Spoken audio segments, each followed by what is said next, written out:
We are rolling. Rolling. Rolling. Hey guys, it's Lexie. Welcome back to my channel. If you're new here, my name is Lexie. Welcome to the shit show. First, I want to say sorry for not posting in a while and being kind of MIA. As you can probably assume by the title, I have acne. And believe it or not, my acne has gotten so bad that I, Lexie, have been too insecure to film anything. But I'm over it, so here I am making this video, and I will be posting more regularly because you know what? Everyone goes through acne or some sort of trial, so I need to stop being a little bitch about it, okay? I'm usually a pretty confident gal, so me telling you that I felt insecure about my acne and that's why I haven't filmed much lately, if that doesn't tell you how bad it's affected me, I don't know what will, honestly. Anyway, today's video is my first video of my Accutane journey, my Accutane experience.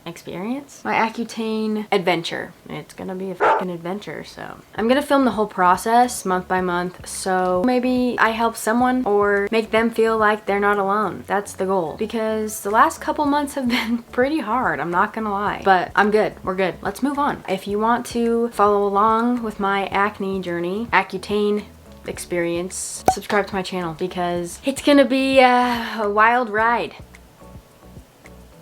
But first, I do want to make a disclaimer because Accutane is a very strong medication and it's usually the last resort.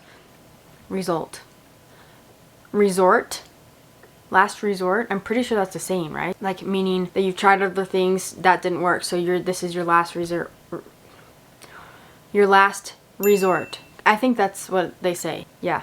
It's so strong that it's usually your last resort because there's a lot of possible side effects that people don't want to mess around with. Hopefully that will be my case and this will be the last thing that I have to do to get rid of my acne. But everyone's skin is different, and if you're struggling with acne, I highly recommend just to go see a dermatologist if you haven't. Before you even watch like YouTube videos on people's skincare routine or how I fix my acne or whatever bullshit you see on the internet or on YouTube videos. Just go to the dermatologist because just because that person used something to fix their skin doesn't mean that that will help your skin condition, whatever it is. So before you watch any of those videos and then invest your money in whatever products that person's talking about, just go to the dermatologist. So in no way am I suggesting or telling you to get on Accutane. I'm just here to share my experience on Accutane.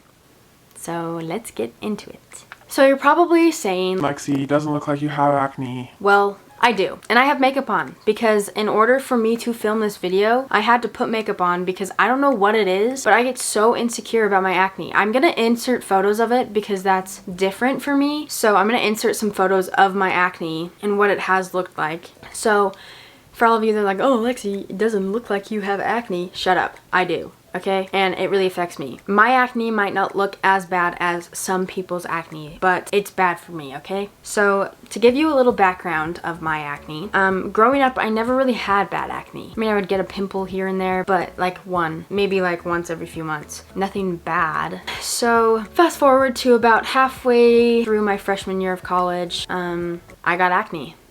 And it came on kind of slow. Like I would get a few pimples here and there, but I felt like I always had like 4 or 5 pimples at a time, constantly. So once one went away, another one popped up on a different part of my face. It was manageable, but it wasn't ideal, I guess. So I guess it was just like pretty mild, persistent acne. It started to bug me, but it wasn't bad enough that I was like, I need to see a doctor about this.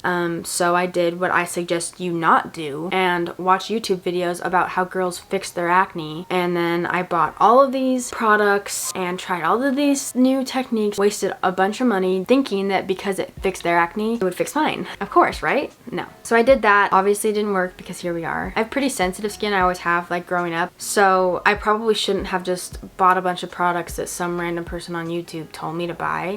So that was my first mistake because that honestly probably made my face worse. So yeah, the mild, pretty persistent acne started halfway through freshman year. Sophomore year, shit hit the fan. And I started to get these massive cystic acne, like under the skin, super painful, so consistent, and I had no idea what to do because they were easy to cover up because they were so under the skin that there was no broken skin that I had to like cover up with makeup. So as long as I could like put concealer over it and like put like powder on it, like it would stay pretty well and you couldn't really see it. So I kind of got away with it for a while, but it was so bad because like at nighttime I couldn't even like lay on my pillow because if I had like a huge zit here, it was so painful. You honestly, I mean, you could see them if I had no makeup on because they're like bright red big circles, but it's not like they had like a white head on them or broken skin from popping them, because you can't pop them because they're so deep under there that they hurt so bad to try and pop. And I highly recommend if you have those, don't try to pop them, just leave them be. Anyway, so it got to the point where I was like, I should probably see a doctor about this. It's getting really bad. I am feeling bad about myself and it's starting to actually affect like me mentally. So I go see my dermatologist. I walk in and she's like, oh, okay, you have hormonal acne, which could possibly be related to my PCOS.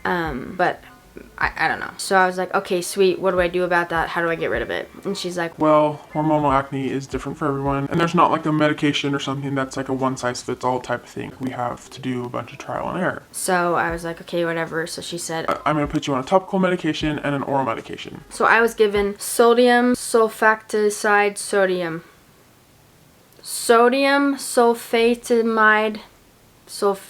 I don't know. I'll put a picture of it. I was given this topical medication to put on my face. She told me to put it as a spot treatment, but my acne was so bad that it was pretty much all over my face. So I was pretty much rubbing it all over my face. And then the oral medication that I was given was spironolactone, which pretty much just like, I think it just shuts off your androgen hormones. So your body can't produce like the oil that makes you get those like hormonal cystic acne. I was prescribed 50 milligrams of the spironolactone and took that for 3 months. I started to kind of see a little bit of a difference, but not what I wanted to see. I do think that the topical cream did not work at all for me. I honestly don't think it did anything, but who knows? So I go in for my 3-month checkup and she put me on 100 milligrams of the spironolactone to bump up and hopefully fix that. So I start taking the higher dosage of the spironolactone, and then she also gave me 2 more topical medications. Dapsone, which is like for your spot treatment for your zits, and then tretinoin, which is a medical grade retinol, pretty much. Oh,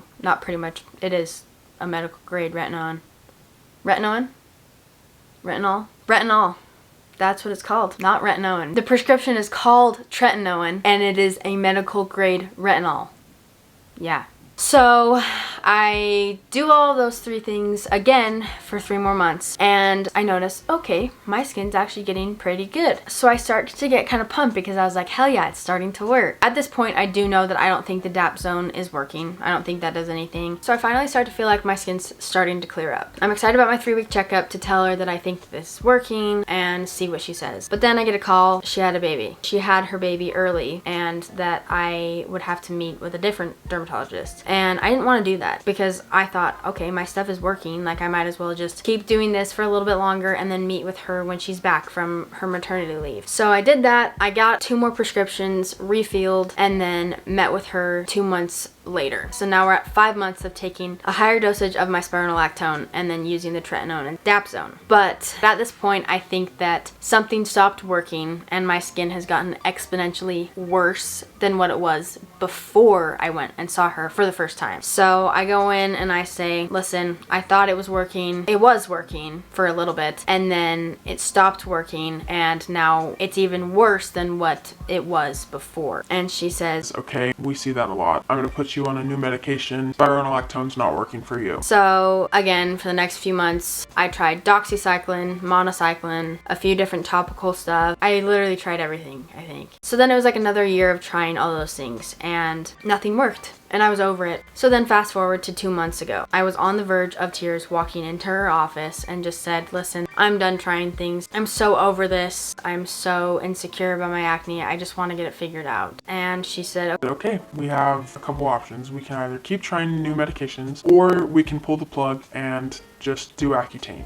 And at this point, I knew that Accutane existed, and I know that it's a very strong medication for acne, but I always thought that Accutane was for people who had like clusters and clusters of acne and just suffered from like super severe persistent acne. And I didn't have that. I did have pretty moderate acne, but it was very persistent. But when she said that, instantly in my head, I'm like, hell yeah, bitch, let's clear this bitch up. I'm like, yeah, let's do this. So the process of getting on Accutane is very tedious. So at the doctor's office, I had to take a pee test to make sure I wasn't pregnant right then. And then I got my blood drawn to make sure that all of my internal stuff were a-okay and ready to get destroyed pretty much.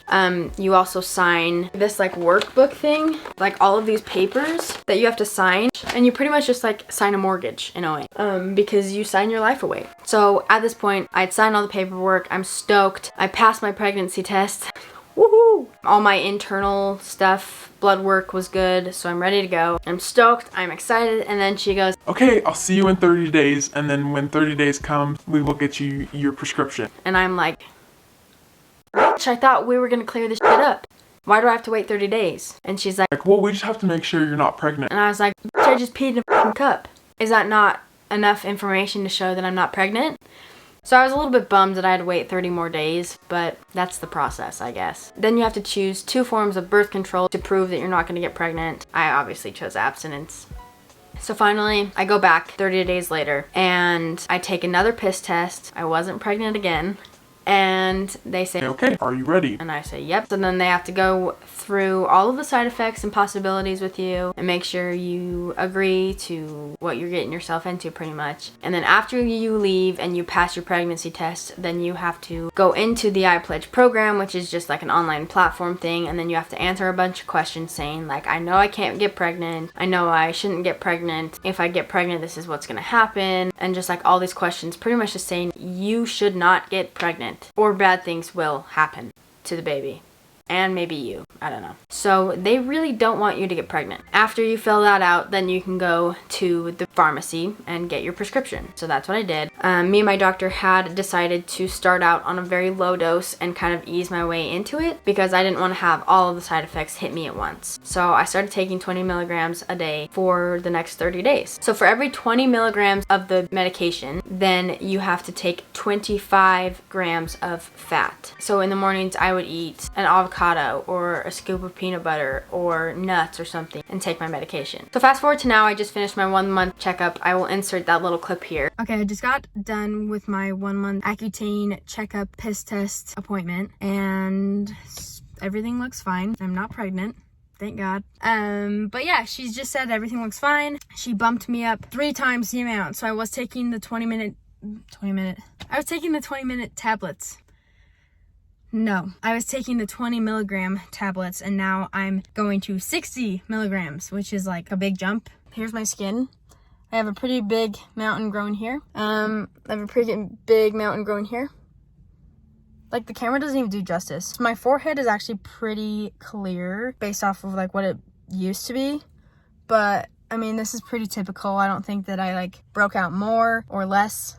I think it's just normal, but we'll see what these 60 milligram tablets do to me. So after month 1, I really haven't seen very many side effects. They say that you can have like a purge phase where all of your skin like breaks out super bad. But I honestly don't think I had that just yet because honestly my skin got kind of cleared the first 2 weeks and then it started to get bad again, but not like crazy bad, not like a purged bad. My lips got pretty dry. I think I noticed like my lips starting to get dry after like the 5th day of taking my medication. My scalp, like my hair doesn't get as greasy as quickly, but the really only other side effect that I've had is that my nipples are so dry and cracked and are just peeling. That's literally the only other side effects I'm having. My mental health is good so far. My bones don't ache. I guess my eyes get a little bit dry and they say that that happens. My skin isn't dry yet, so that's good. And yeah, my nipples, holy shit, just cracked and dry. But yeah, other than that, that's all I've really noticed. I haven't really noticed my skin getting better or worse right now, but I was on a pretty low dose, so I didn't expect to see very many side effects or my skin clear up, obviously. That's pretty much it. I am excited to hopefully clear up my skin and get it over with. I'm sick and tired of feeling like I can't do anything without wearing makeup, but I know that's just a mental thing. But yeah, that's pretty much it. That's all for today's video. If you made it this far into the video, comment down below the girl with the towel on her head because self-care, skincare. I don't think they have a skincare emoji. Also, comment down below if you have done Accutane or if you are struggling with skincare problems. I want to know if there are other people going through this with me. Make sure to subscribe if you want to follow along with the Accutane journey. If you liked today's video, make sure to give it a thumbs up and subscribe to my channel. You can also follow me on Instagram and TikTok to keep up with more of my daily life. Thank you all so much for watching, and until next time, I will see you guys later. Bye guys. Good shit. This my jam, this my jam, this my jam, this my jam, about that jam, about that jam, about that jam, about that jam. Good.